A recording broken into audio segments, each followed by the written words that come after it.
As we come to celebrate and mark the 150th year that there's been worship in this place, of course, I've been thinking about the other 150ths that we've had, and clearly that was a big time in the church.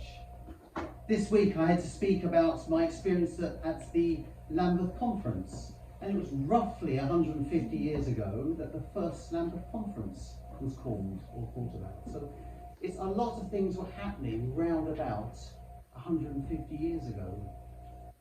But clearly in that time a lot of things have changed.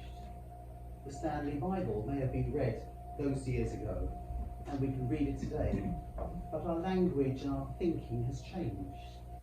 And in a time of change, I don't think anyone will deny change is a huge factor in the world today. Change has always happened, hasn't it? It just seems to be a bit faster today than it has been. What is it that defines us? What are we looking at to define us as human beings, as people in a community, as people who are coming to church, as people who are working? What is it that defines us? Now clearly, a lot of what defines us comes from the past. A lot of what defines us is also what's going on now. And maybe there's a pull from the future as well. And things have, I think, to be held in attention for us to be whole. Now, I think most people who've worked in churches will know that when that tension gets a little bit too much, it can rip, and you're left with a hole. And that's probably true in most organisations, though we feel it more perhaps in a church. There are splits and there are divisions, but it's because people are holding very firmly to things that they're getting a little bit too much being pulled apart. I've been thinking quite a lot about this week. I was determined in the end to use the lectionary readings that were set aside. They weren't readings for St. Barnabas. They weren't readings I would have chosen, I have to say. They're readings which we can't escape from because they are inviting us to look towards a future that maybe we don't want to go to. But ultimately they're readings, I think, which remind us of the resurrection of the dead of Jesus Christ. And it is that resurrection of Jesus which I think is my prime determining factor. I want to live as a person who is driven, affected, and grown and led by the resurrection of Jesus Christ. How beautiful is this temple, said the disciples. The disciples were probably people who were relatively simple-minded, young men. We tend to think of them as old with a beard. They were probably in their 20s or 30s, Jesus was. These were young men, possibly even late teens, coming to Jerusalem, to the heart of where their faith was, and encountering the most beautiful building they'd probably ever seen. Have we got many travellers here? People travel? Do you define yourself? Do you note some of the buildings you go and see? Can you remember the first time you saw the Arc de Triomphe or the Eiffel Tower or something like that? Sometimes these buildings set up real memories in us, don't they? I was talking outside to Marty, and I was remembering being in Sri Lanka, and there was a church there, huge, great big church. It had no walls at all, just a roof and some pillars. I said to Marty, I reckon there's a sermon in there somewhere, church without walls. But that church building, fairly simple, struck me as being quite, because it was so different to what we have now. But there are buildings which strike us. The disciples, I think, would have been a little bit overawed by not only what they saw in the temple, they saw riches, they saw something that was beautifully made, but I think they'd also been quite overawed by the nature and the belief that was associated with the temple. This is where God was. The temple was a place where human beings could encounter God.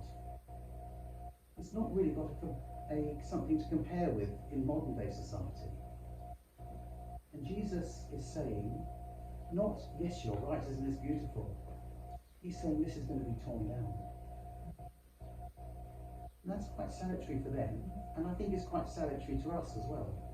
Because as we look, and I think everybody seeks somewhere or other to understand where God is in their life, in the world they live in the world they hope to live in. But until we discover and recognise that this God who has created us, has created everything, is only perfectly revealed in Jesus Christ, does things start to make sense? For me, there will always be a beauty in creation. I think I said this last week. Who's a sunrise person? Who's a sunset person? We discovered, didn't we, at St James's, most people are sunset people, don't we? So I reckon they're all gin and tonic people. rather than morning coffee people.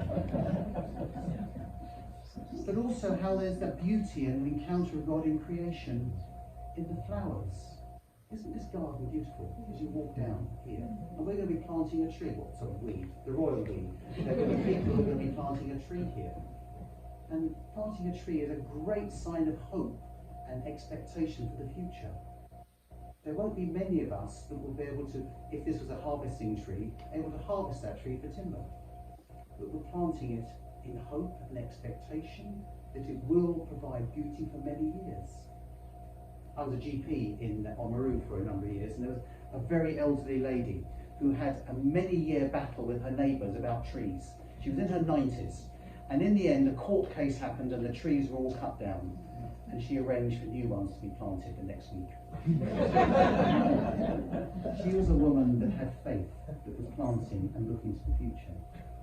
So we are people who have faith, I think, but our faith is in Jesus Christ, who came into the world, who died and rose again to show us what is available for us.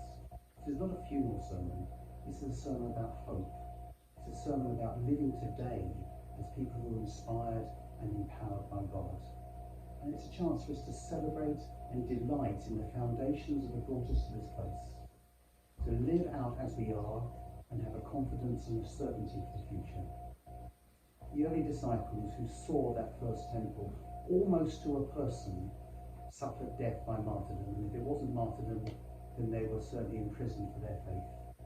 That their life changed because of their encounter with Jesus Christ risen from the dead. So to us, the gospel will be preached to the uttermost parts of the earth. We're hearing it today.